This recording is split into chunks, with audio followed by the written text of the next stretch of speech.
Hello, and welcome to this webinar, What Do you do when incremental innovation isn't enough? My name is Steve Hardman, and I'm from Exeter Publishers. The session today will be led by John Bessant, who is Emeritus Professor at Exeter University Business School. Included amongst the other panelists are Olga Kokshagina and Alan Alexander. Olga and Alan are the authors of the Radical Innovation Playbook, which we're very pleased to have recently published.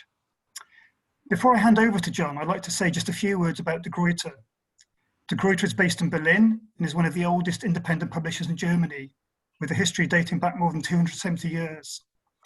De Gruyter is a leading publisher of academic content, and we also publish books for business professionals.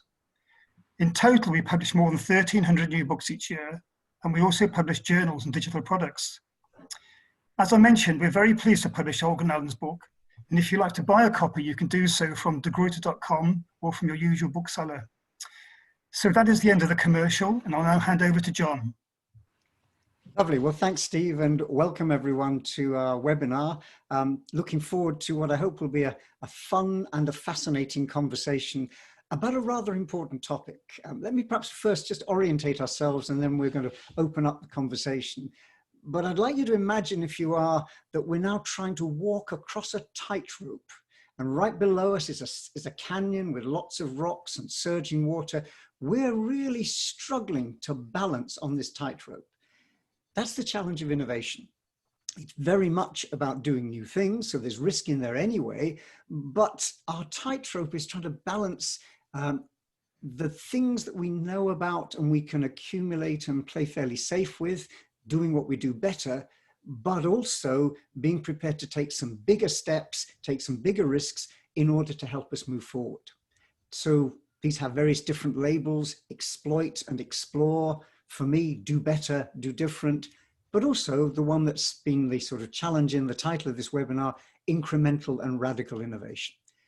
It's an area which is of huge importance. It's a subject for researchers like myself to study as a topic, but for people in the world of practice, in the public and private sector, it's a difficult tightrope to walk and a very uncomfortable place to be at times. So hopefully, to ease that and perhaps give a little sort of a harness or some other thing to help with walking the tightrope, we're going to explore this topic a little bit in today's conversation. But perhaps we could begin by introducing the conversationalists, because my job is really to try and throw the ball in their direction. So perhaps I could ask our panelists to just briefly say who they are, where they're from, and what's brought them to this particular question. So Olga, perhaps could we start with you, please? Sure. Thank you, John, and thank you everyone for joining. So my name is Olga Kokshagina, and I'm currently an assistant professor at RMIT University in Australia. And I guess I'm somehow a hybrid to some extent. So I'm an engineer by training. I did start my career in the corporate environment at IBM. And I was somehow surprised by basically this bridge between engineering and the business world that was very and pretty much connected, but there were so many silos in these two different systems. So I was quite curious, and I decided to do a PhD in industry. So I was working for ST Microelectronics, a semiconductor company, and together with an engineering school in France, in Paris Tech. And the PhD was pretty much on how the semiconductor company can actually build and develop radical innovations and introduce them in different markets. And that led somehow to my professional and research work on radical innovation in general, working as a consultant and also as a researcher in there. That's lovely. And what I would take from that is very much the word you used. You kind of feel it. This is not an academic subject. You've been there. It's a sense of frustration, of risk, and so on. This is very much part of the challenge. So very interested to hear what you've learned, apart from anything else, in your various different contexts and what you've now written down in the book. But before we move to that, can we pass over, Alan, can I throw the ball next in your direction? It's interesting because I've obviously worked quite closely with Olga for the last 12 months in publishing, 18 months, I suppose, in publishing this book. And I've just learnt about her career backstory. And oddly, it's very similar to my career backstory. So I'm a civil engineer by first career, and I spent years running large construction projects. And I came to university relatively late to do a PhD and to follow through with a research career. And so, you know, why am I motivated in terms of this subject? Well, I do research with all sorts of organizations of different sizes, and I also do consultancy with similar sorts of organizations. And one of the things that I found quite interesting was quite often there's a tendency in organizations to latch on to what the most successful organizations do. So they see a Google X, or they see an Audi Quattro, or they see a particular model and they say, I want one of those. We need that in our company. We want one of those. What's interesting to explore, I find, is how they then rationalize those decisions to make a choice, make a selection. So that was really my primary motivation for exploring this subject a little bit more, and obviously joining up with Olga and creating the book. That's lovely. Thanks for that, Alan. And again, we got this sense of coming from a world of practice. We have this lovely phrase that's around called the reflective practitioner. And in a sense, being in practice, then perhaps moving, as you have both of you, to the academic world, not to then sit and sort of dream about clouds and so on, but actually to reflect and engage on some of those issues from a slightly different angle. So this idea of reflective practice and addressing a very real problem that both of you have encountered firsthand, it's going to be very interesting, I think, for today's conversation. But can I then pass the ball to Carina, and again ask you if you wouldn't mind to introduce yourself and a little bit about how you've come to be drawn to this question. Yeah, sure. It's my pleasure. And Olga, you put it so nicely, saying that you're hybrid. I guess that's something that also I would consider myself to be. Most likely I'm here as the researcher, because I was asking myself exactly that question: how can large organizations, so what's the difference between incremental and radical innovation? And I've done some research and I've talked to many large organizations on how they support their employees, and finally trying to answer the question of what can large organizations do to support their employees to also engage with radical innovation, in contrast to, you know, as you put it, John, in contrast to doing things better and better and better. It's really the question on how to do different things, and basically the question how organizations can support their employees to engage in there. So that's one role I've been in, and I'm still in, being the researcher, but I'm also lecturing innovation management, trying to combine the challenges from the industry with the lectures, and trying to bring in the students to work on existing challenges. And last but not least, I'm also a practitioner, and so I'm an innovation manager. And thus I'm experiencing these kind of challenges and seeing the differences, whether we're working with incremental innovation or with radical innovation. And I actually experience the differences and see that we need different approaches when we want to approach different things. Lovely. Thanks for that, Carina. And I guess this theme of different approaches, so as we say in English, different horses for different courses, is going to be quite important.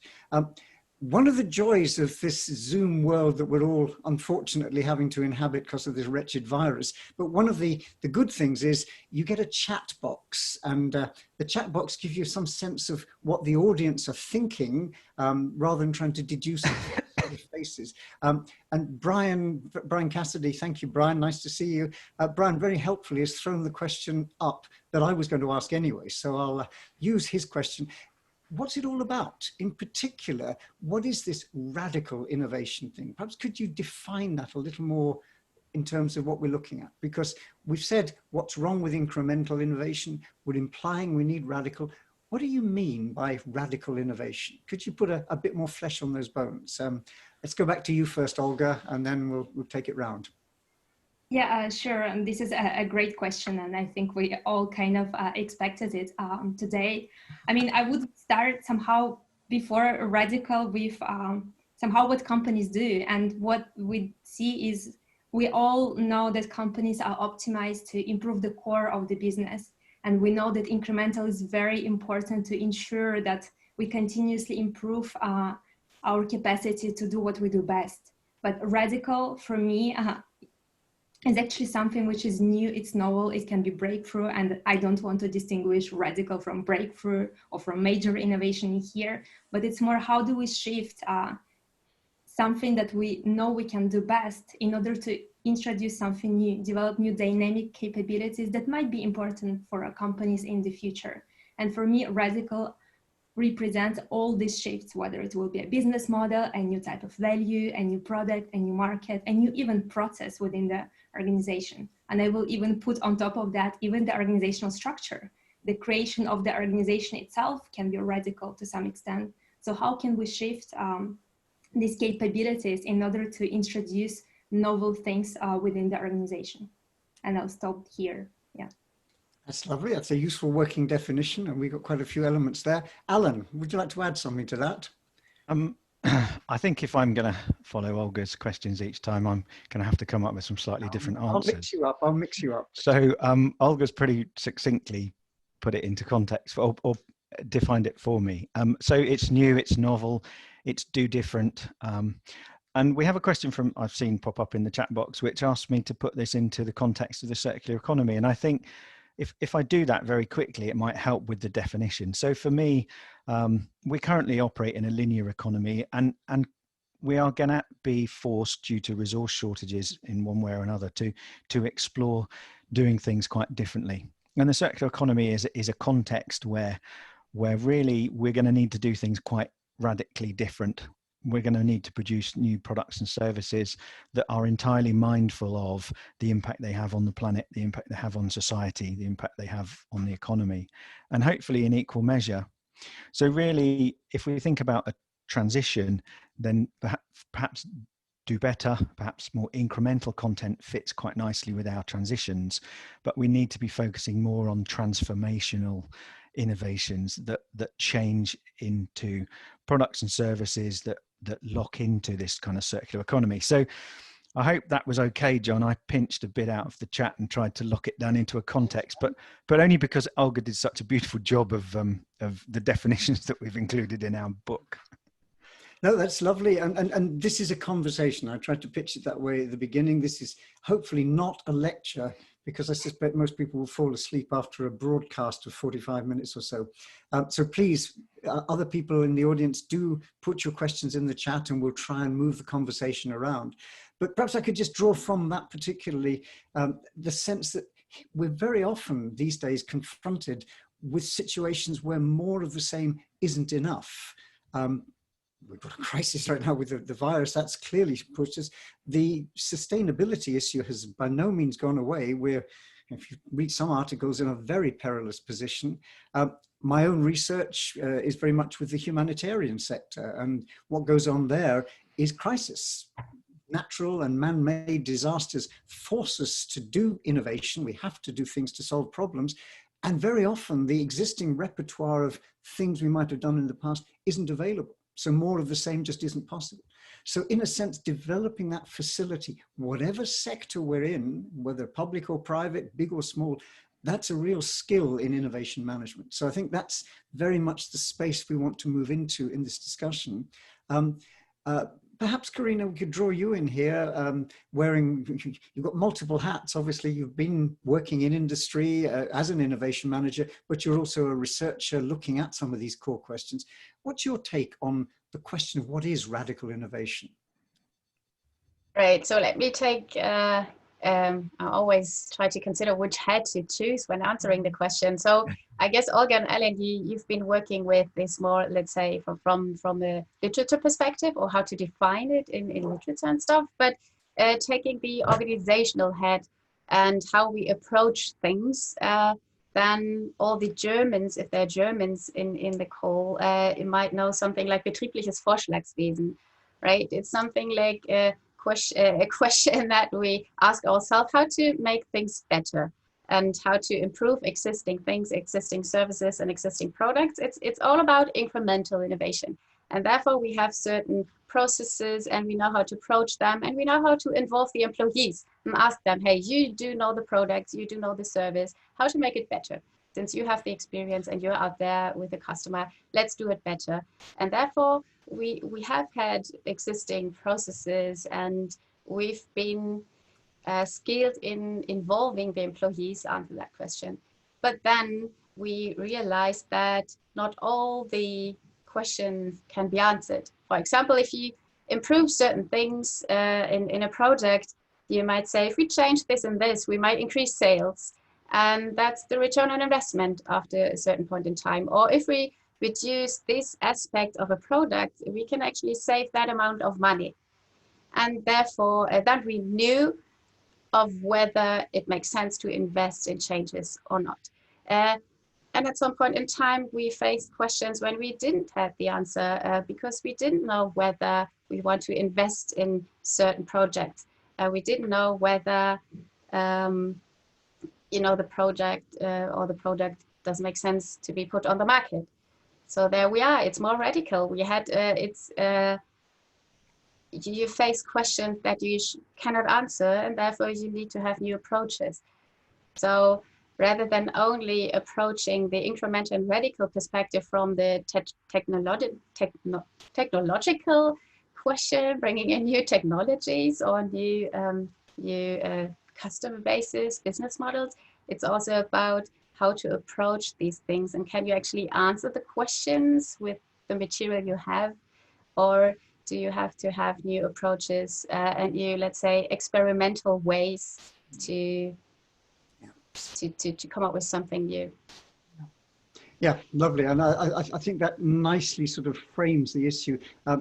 If somebody threw that question at me, I'm still very taken by Richard Leifer and his colleagues' work, who published a book a while back called Radical Innovation. But they effectively are talking about orders of magnitude, tenfold increase in performance or reduction in cost, significant, not more of the same, but significant step changes. And I think that's an important sort of focus, that this is not more of the same. This is a big jump, an order of magnitude change. I think for me, one way we might think about that is in terms of our knowledge, that doing what we do better, exploiting incremental innovation is relatively safe because we know a lot of stuff and we're adding to that knowledge base in a controlled, systematic fashion. And it's very valuable. We know continuous improvement really accumulates over time. But that's not radical. Radical innovation is a leap partly into the unknown, especially if we're launching simultaneously into new markets with new technologies and so on. That's a very high risk. But certainly there's something about a knowledge gap. And that requires that we learn in new ways, and really, I think, brings the question to one which has also appeared nicely in the chat box. What are the approaches we might take? Perhaps one of the key questions for this conversation is the how of radical innovation. In a sense, how do we work with this uncertain knowledge light? How do we work in this space? So I'm now going to be different, and I'm going to throw that one straight back at you, if I may, Carina, just to sort of change the direction a little bit amongst our panelists. Yeah, absolutely. I mean, I started basically answering the question already when differentiating between betriebliches Vorschlagswesen, right, which is all about incremental innovation and doing the things, but doing them better. But still, doing the same things, but doing them better. So there are existing processes of how to approach incremental innovation. And most likely these are very linear and analytical. But then you come across these uncertain things as you've mentioned them, John, which is all about radical innovation, because you do not know what you don't know. So you have to figure out, and you have to have learning cycles by experimenting. So you need to have hypotheses that you can test, and one most likely is, my hypothesis is that with this new invention, we will have success on the market. So let's figure out whether there is a market at all. So there are various questions and hypotheses that you need to test along the way. And depending on that answer, you can go the next step. So one of the major things then is to have incremental steps rather than a pre-planned project for the next couple of months or even years. You want to think in smaller cycles or circles, and then decide after various sprints of if and how you want to continue and what you want to learn next. And you do so step by step until you finally have enough material and information available to bring this new product or new service to the market. And that's definitely different than approaching incremental innovation, where you can, let's say, calculate the risk from the very beginning. With radical innovation, you definitely can't. Yeah. Yeah, I think we're touching something of a nerve here. I'm noticing as I'm listening to you, Carina, lots of people commenting on this. We're getting the sense that this is a significant move. It's maybe multiple dimensions, different elements simultaneously, rather than just moving further along a single trajectory. It's significant orders of magnitude, 10 times or whatever. It's creating new markets, or it's pivoting. There's something dramatic here. And that does suggest that our repertoire of ways of dealing with it would need to change as well. So we're very much into this space of the how. I'm going to come back to that and push a little bit about some of the things I know you, for example, with your own research have experience of in terms of how to get employees in an organization to think differently and contribute to that agenda. But let me throw the ball now in Alan's direction, though, to pick up this question of the how. Well, listening to Carina made me think back to a conversation I had about 6 or 7 years ago, I suppose. And I'd been called into an organization who had a very good track record of success. They had offices in the US, in Europe, and in the UK, and they were market leaders in the product ranges that they provided. And the conversation was an odd one, because we had the finance director, the technical director, and the incoming chief exec. And the incoming chief exec presented a need for the organization to move from 3 and 4% growth year on year to double-digit growth. That was quite straightforward. That's what his message had been on his interview: you will bring double-digit growth. And he called me in and he said, we want to understand a little bit about this innovation thing. So I just started asking a few kind of random questions of the finance director and the technical director. And one of the questions I said is, well, do you have a process for your innovations? Yes, we do. We had a consultant in, said the technical director, and he presented to us an excellent stage gate-based process. So I sort of, okay, how many ideas go through your stage gate process? Oh, well, we have an idea book of more than 700 ideas. Excellent, said I. How many go into the, about 10 a year. Excellent, yeah, that's all good. How many come out the other end? Well, 10, obviously, said the technical director. Okay. The finance director chipped in and said, yes, because what we've done is we've built Stage Gate 0, and Stage Gate 0 requires a full detailed financial analysis, including investment and return, on any idea that enters Gate 1. And unless we're able to identify all of the financials up front, then the idea, I'm afraid, has no merit here. And the rest of my sales pitch on changing their stage gate approach was relatively straightforward once I had that basic information, because they were only taking incremental. They were only doing what they currently did in terms of their new ideas, because they knew, and all of the staff knew, in the extensive R&D departments across 3 continents, they all knew that if they presented anything that they couldn't present all of the clear cut market case for and the investment case for, they would just be rejected before they even made it to the pre-feasibility work. So I think, I'm not sure if that answers the question you exactly posed me, John, but how, I think my first message is to throw away kind of the stage gate and the balanced scorecard and some of the models that we have had enormous success with previously.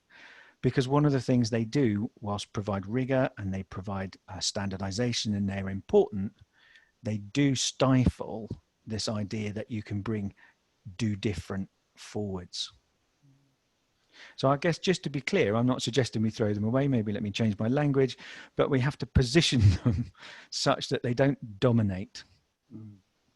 That's lovely. And it kind of brings up my next question, which is, we talk a lot in innovation management, and certainly if we're trying to address it in an academic way, we talk about routines, and routines are behavior patterns which help us solve the innovation problem. How do we search for stuff? How do we evaluate it, as you've just described? How do we implement it? So we have these behavior patterns, which are routines, repeatable ways in which we can make innovation happen, which is great.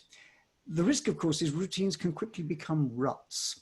And the older and more experienced the organization gets, the more it's likely to do things the way that was successful in the past. So it becomes a kind of engine for perhaps declining risk, one that's more comfortable with doing what it does better, which in my experience sets up the challenge of, can you teach that old dog new tricks?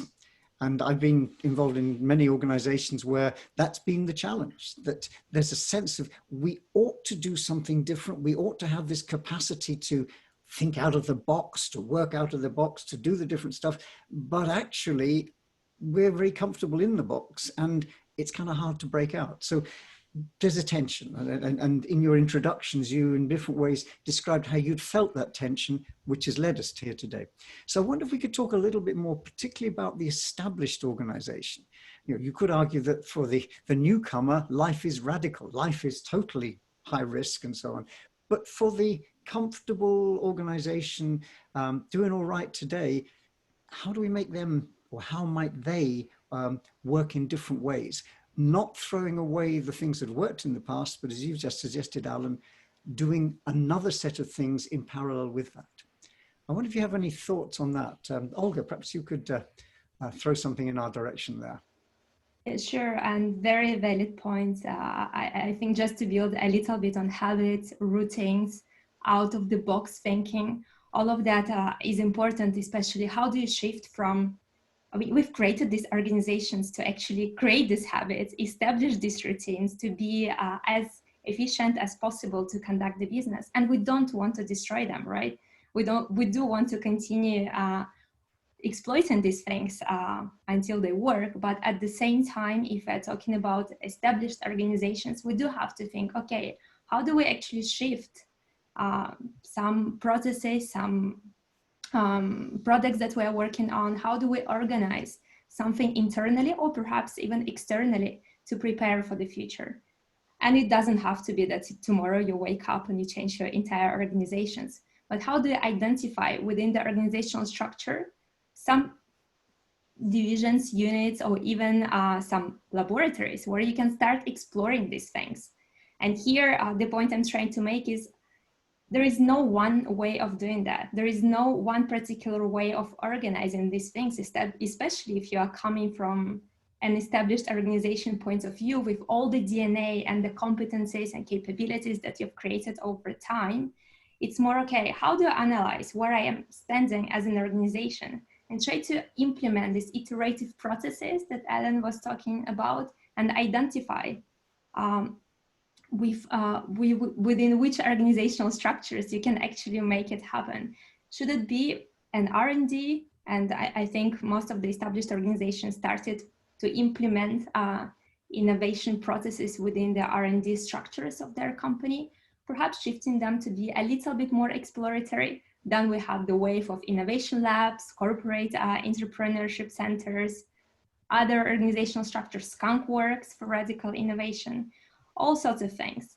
And what we're trying to kind of outline as the main, I think, message in this book with Alan is, okay, depending on the goals you have, depending on the uncertainty you're exploring. So what are the sets of organizational structures that can help you build these things and help you not start tomorrow from scratch, but kind of try to shift these capabilities, explore and build these new habits that you were talking about, John, before. So starting to shift this culture within the organization to, of course, develop new radical innovation, but also spread it so anyone has access to these new tools and new capabilities and start to kind of embrace the uncertainty that we're living in. Lovely. And we're going to come back at some of the tools that hopefully people will find in your very rich and interesting book. But before that, perhaps I can move to Carina. Could you comment a little on this question? Yeah, I definitely want to underpin, Olga, your statement that there's not this one fits all solution, or Alan, you also mentioned it. There's definitely not one solution that fits all, and there's not this one hey, here's the process, here is how you can manage radical innovation, because companies are different, and needs are different, and also the visions are different. And therefore, you need different approaches. But I also want to add a second dimension, Olga. You've mentioned that you can start with identifying where you are as an organization. What are my existing processes, and where do I want to be? And basically find out what you want to do in between. But the second, and from my perspective, also very or even more important dimension is, who are we? Not only where are we, but who are the people of the organization? Because John, you started the question with habits and routines and behaviors, and the people are the ones driving the culture, basically, and driving the habits, and basically having the behaviors. So the people of the organizations are the one capable of driving this radical innovation. So you also have to identify who are the people in the organization, and how can you bring them on board to actually make this happen? Because even though you might have a chance to come up with, side projects or side units being responsible for radical innovation, at the very end, it's the company again that wants to put this to the market, and that so the people of the existing organization bringing it to the market and working with products. So involving the whole organization and giving everyone a chance to have a say in this way of working and in the processes is something that I see as very, very important. Lovely. And Alan, how about you? Your thoughts on that? Well, I want to kind of build on two points there. I think the cultural dimension is hugely important, and it fits in terms of both how employees behave and how they see themselves within the organisation. But it also fits along the lines of Ole's question in terms of governance and incentivisation and metrics, because it doesn't take me very long to start to try to get a sense of and try to interpret the culture of an organization that I'm walking into. And one of the common dimensions I reflect back on is this kind of invented here versus not invented here. And I can normally find quite quickly that there's a bias towards either the things that they bring forwards themselves, or equally there's a bias towards what other people have, and that must be better than ours. And so all these sorts of tensions, they tend to create particular behaviors and particular responses. And so what we're trying to do is we're trying to understand those behaviors and those responses. And we're also trying to understand the sorts of structural models that people have used and have adopted, which to some extent give them a way of sidestepping some of these governance mechanisms, or some of these cultures, or some of these particular strategies and structures. And they all give you a slightly different approach to sidestepping, whether it be taking your innovation into a skunk works and keeping it separate from your organization before bringing it back to launch, versus perhaps spinning out an organization, taking your intellectual property, placing it in a separate legal entity, and sidestepping perhaps a bigger step away from the organization. And this is what I've been finding quite fascinating, because one of the key questions in there is, which one is best? And I don't profess for a moment, and Olga would agree with me in the way that we've written the book, that there is a right way or a wrong way to do radical innovation. But what we've tried to create are some key questions, and Olga's very elegantly positioned these into some worksheets, and we call them canvases, to borrow Alexander's term, but we call them canvases. And the idea is that as you ask these particular questions of your innovations and of your organization, you can start to get indicators of which type of sidestep, if you continue my metaphor, but which type of structural option could possibly work in that situation for you. Yeah, I mean, I think that's at the heart of a lot of the difficulty and the huge literature and consulting business around loosely what we might call corporate entrepreneurship. Entrepreneurs, the agents of change, the ones who are going to challenge and push. How can we get some of that in our organization? But at the same time, that organization is likely to try and stifle whatever it is that they're trying to do. I'm very conscious of a lovely phrase a friend of mine at London Business School, Julian Birkinshaw, has.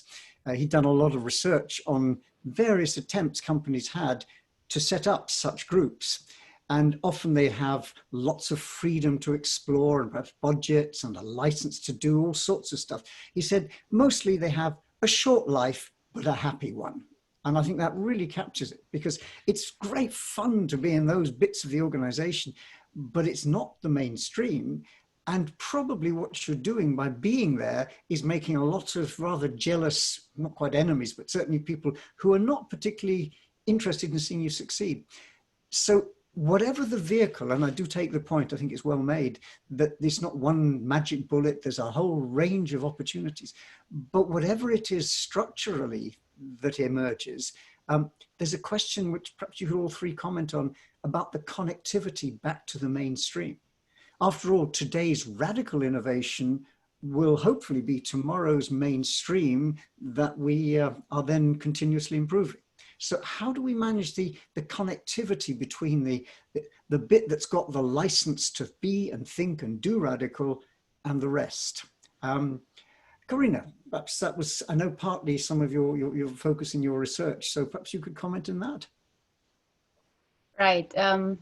So my perspective, so the ways of working are different. So it is different, as we elaborated upon a lot of times today. The working mode to work with radical innovation differs. And also the working mode of startups differs from the one of established organizations, right? And that's good, because this new way of working in the lean startup way, or working in an agile way, is much faster than usually the processes of large organizations are. So there is a value in having them running next to the organization in order to become faster.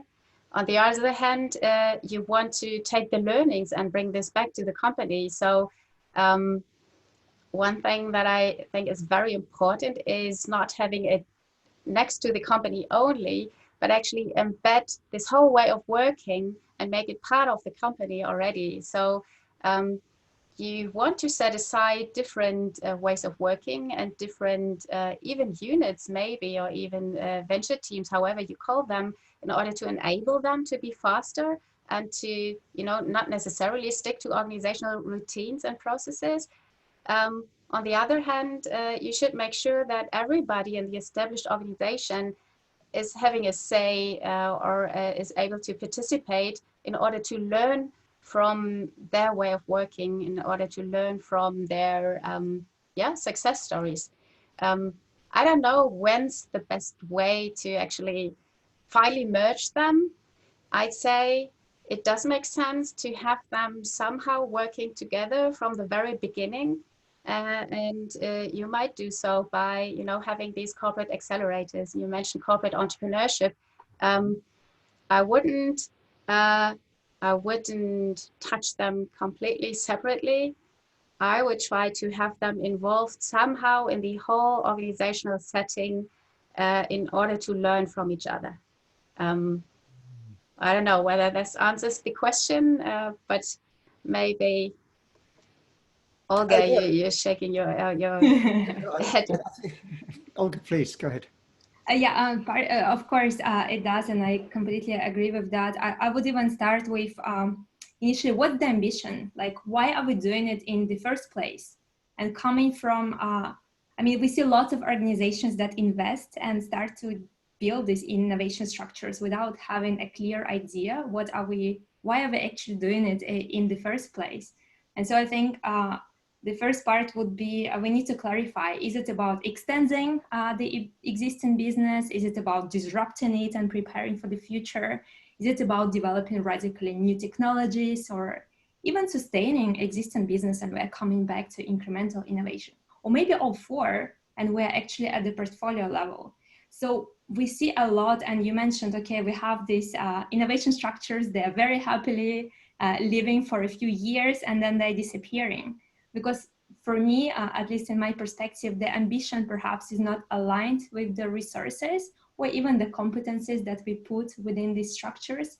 So we invest for a few years and then we are waiting for them to develop these radical innovations, for instance. But that perhaps might take longer, and we need to be ready for that in order to manage this explore somehow trade-off that I think the initial question was about. So how do we kind of ensure, and when do we bring back these innovations within the company?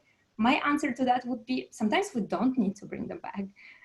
It's actually, again, it does depend on why we're doing it in the first place.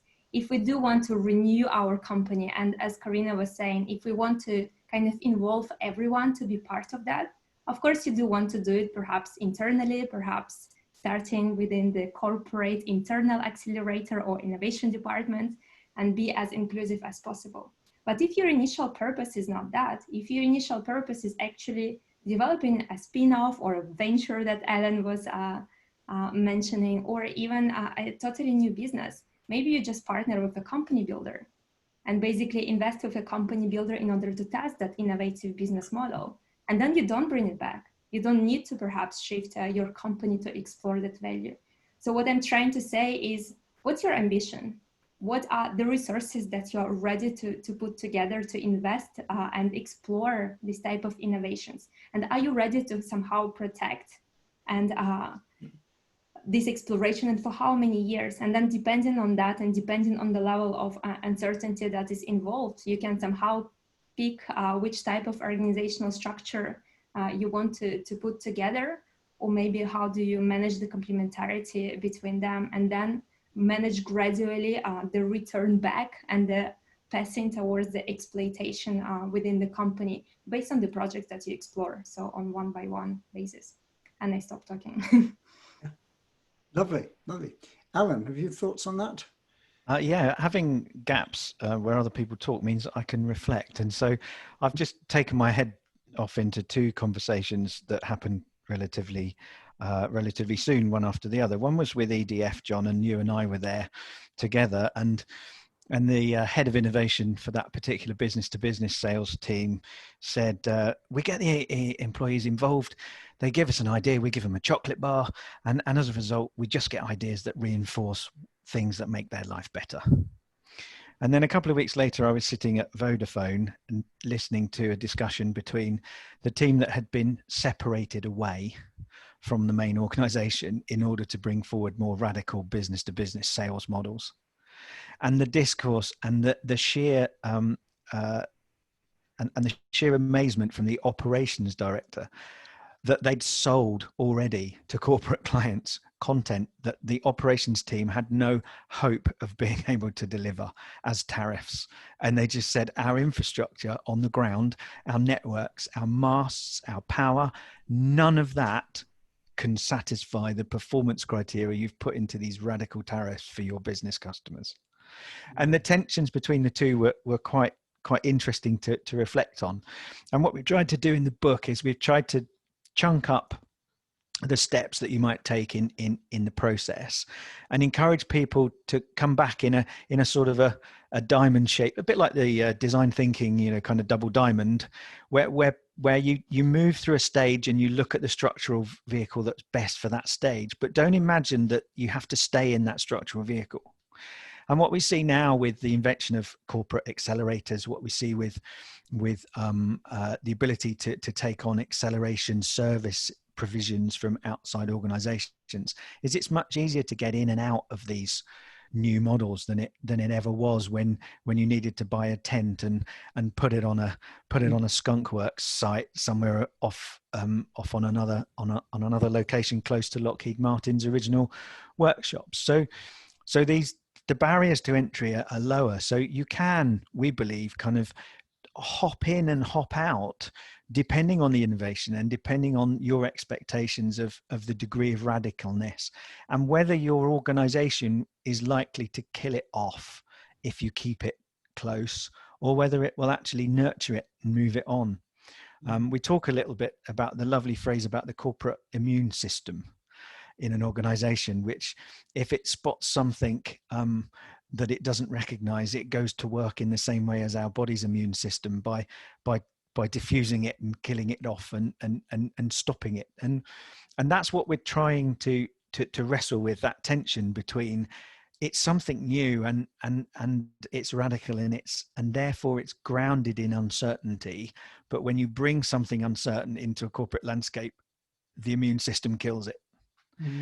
So it's this, go back to perhaps this idea of a kind of a double diamond, where you come out and then you go back and you come out and you go back, and try to balance that off against the degree of capability that you have within your own organization, both in terms of your understanding of the market, but also your understanding of the technical capabilities that you have to deliver the innovation. Yeah. Not sure if that made any sense, John. It makes a lot of, all of the comments are very, and in a sense, we're not going to find the right answer, as our conversation suggested. There are a number of things, but I think there might be some directions. And what I would take from those answers just now is the sense that it absolutely isn't about a separate entity. It's about being embedded. It's the picture in my mind is a kind of diffusion, a flow, a gradual spread. And after all, that's how it is. Knowledge is embodied in people. If the organization wants to learn new tricks, we need to move people around. And I'm very conscious of company I worked with a while back, doing just the kind of thing the textbooks would prescribe, setting up this very smart skunkworks kind of team in Berlin, because that's where all the startup stuff happens. It's the right place. But then realizing that the rest of their operations, global operations, needed to move people through this place. So it became a kind of central station through which all sorts of traffic flew, and people picked up and spread. And gradually it diffused out through the rest of the organization. I wonder, could I move to a slightly different question around the how? And it was one raised by somebody a little earlier on in the chat.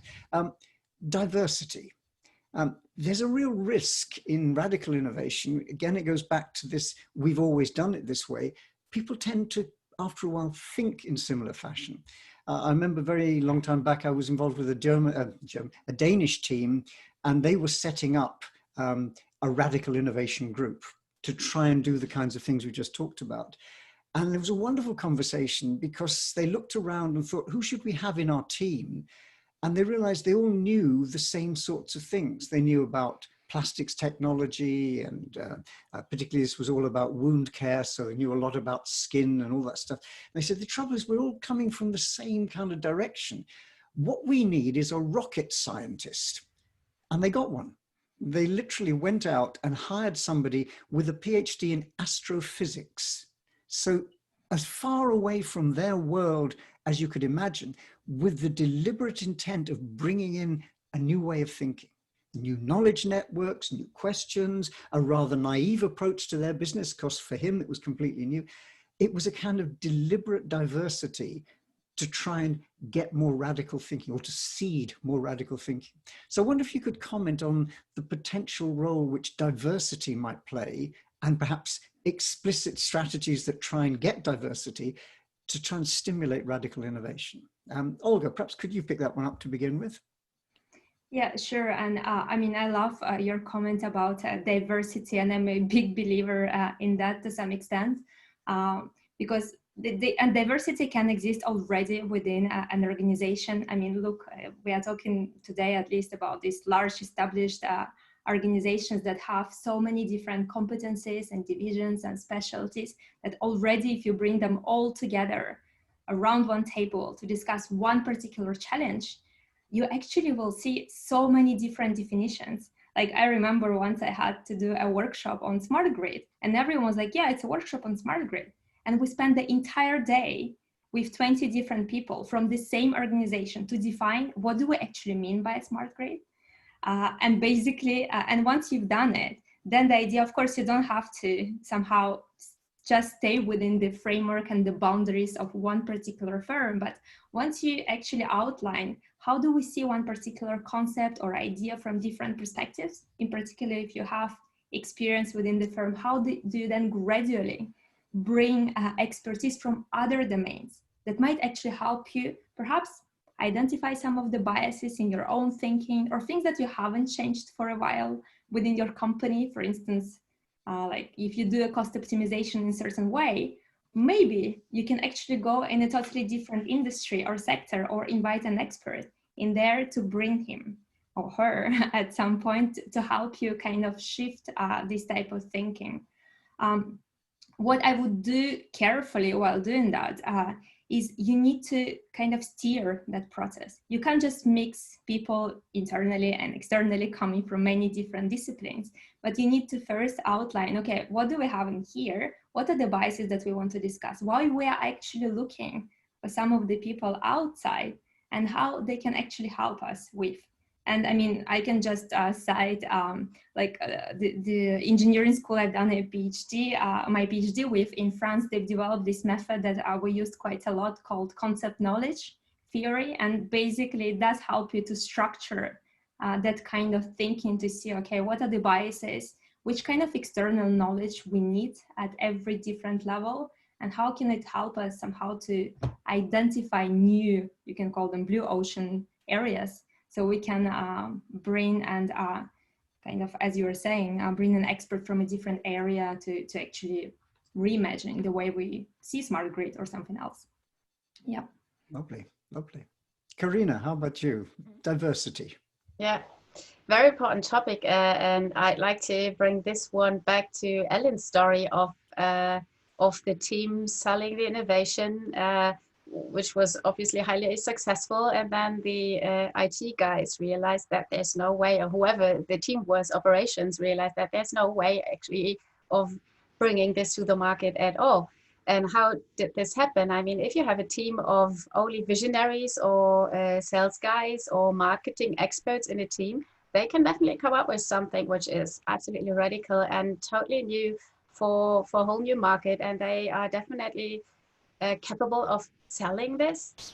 But if there's no one in the team from operations, we questioning whether we are capable at all of also delivering this.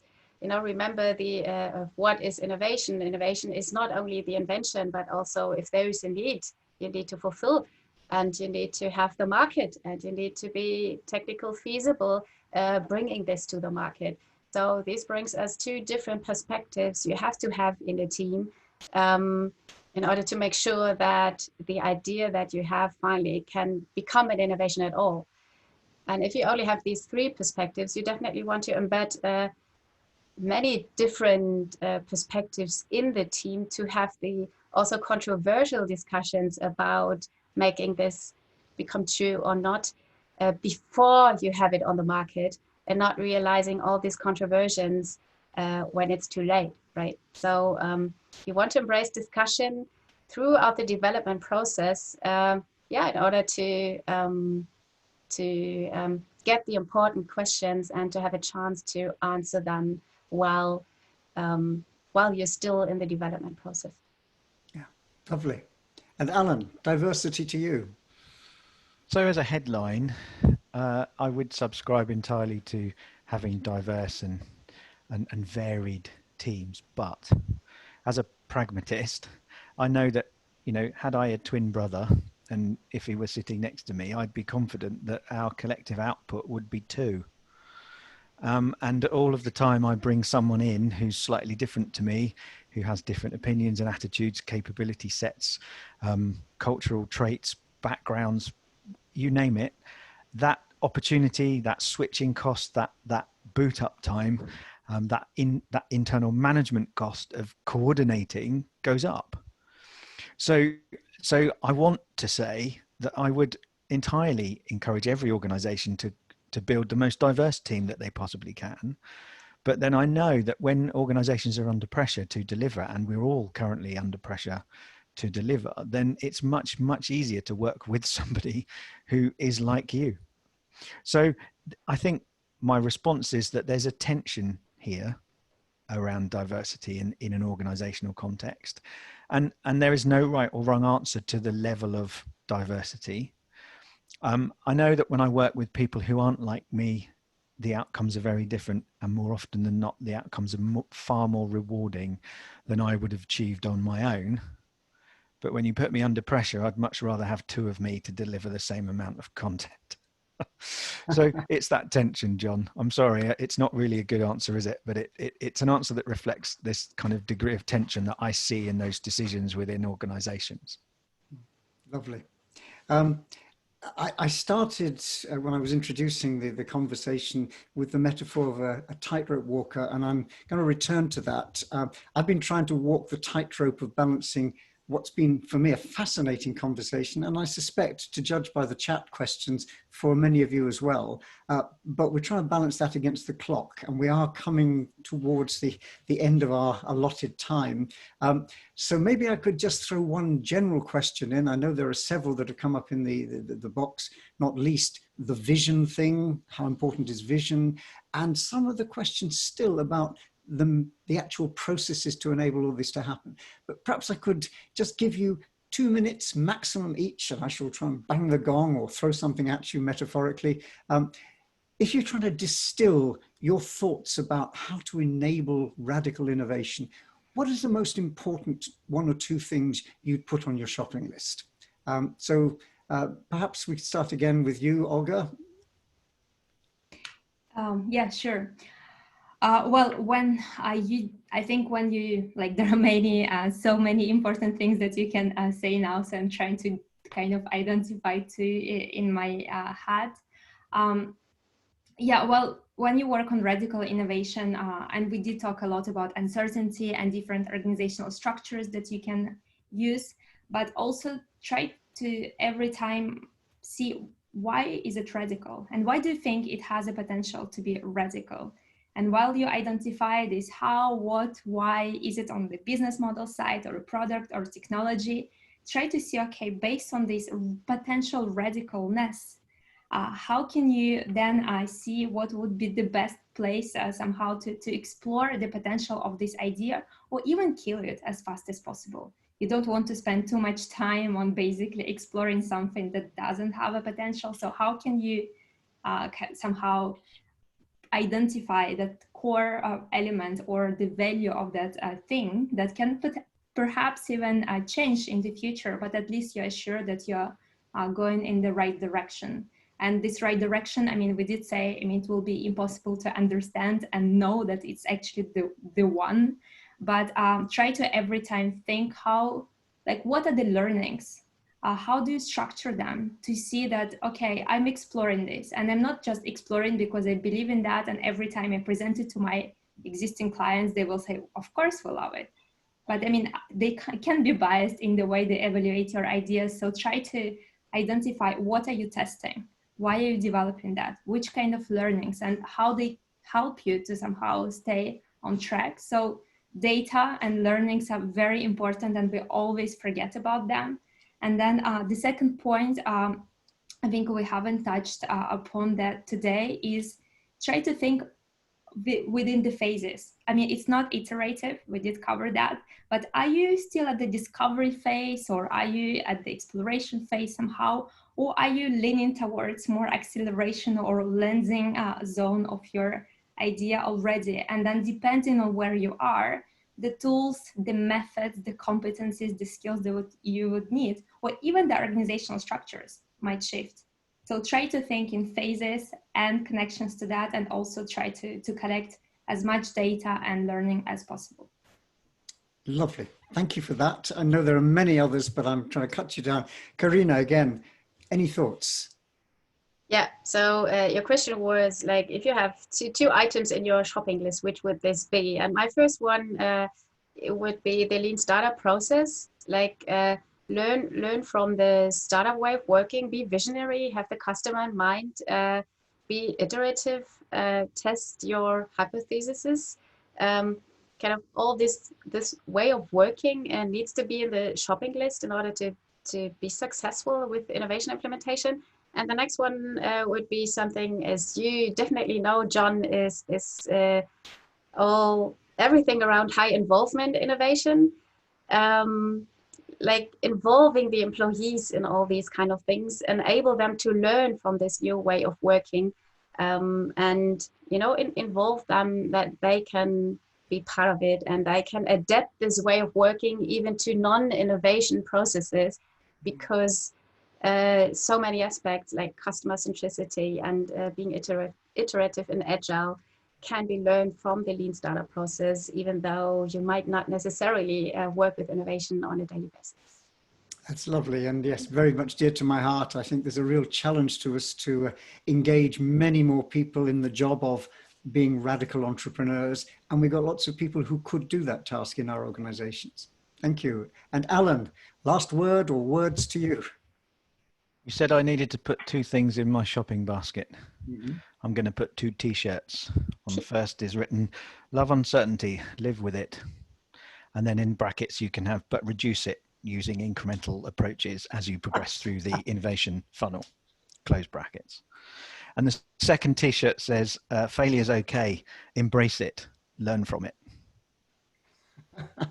Lovely. And I'm now going to go away. I'm going to go away with this vision of Alan with these t-shirts on. Wonderful. Great stuff. Thank you, everybody in the audience. There's been some wonderful comments and questions, which are very, very interesting and have this sense of being part of a conversation. Thank you for all of that. Somebody's also asked where they can buy your t-shirts, Alan, which looks good. So many thanks to everybody for participating. Particular thanks to Carina, to Olga, and to Alan for sharing some of their thoughts. Steve, perhaps back to you for any final words from De Gruyter. John, thank you very much indeed. And thank you for walking the tightrope so expertly. And thank you for leading us with this real focus on the direction of thought. That's really interesting. Olga and Alan, I'd like to thank you both very much for your participation, but particularly for the hard work and dedication in writing the book. I know it was quite a long process and it was something new, obviously, but thank you both very much. And Carina, thank you to you also. You've been balancing your 3 different hats today, bringing some really interesting insights. So I'd like to thank you all. With regard to the book, it does exist. If you would like to buy a copy, De Gruyter is offering a 20% discount. And after the webinar, there will be an email sent to all people who've attended, offering you the book with this discount, so you could buy it if you wish to. And finally, I would like to thank everybody who's joined the webinar today, and I just hope that you've found this interesting stimulation conversation, you've taken something away from it. So thank you all very much. Thanks a lot. Bye. Thank you. Thanks for having us. Bye. Bye.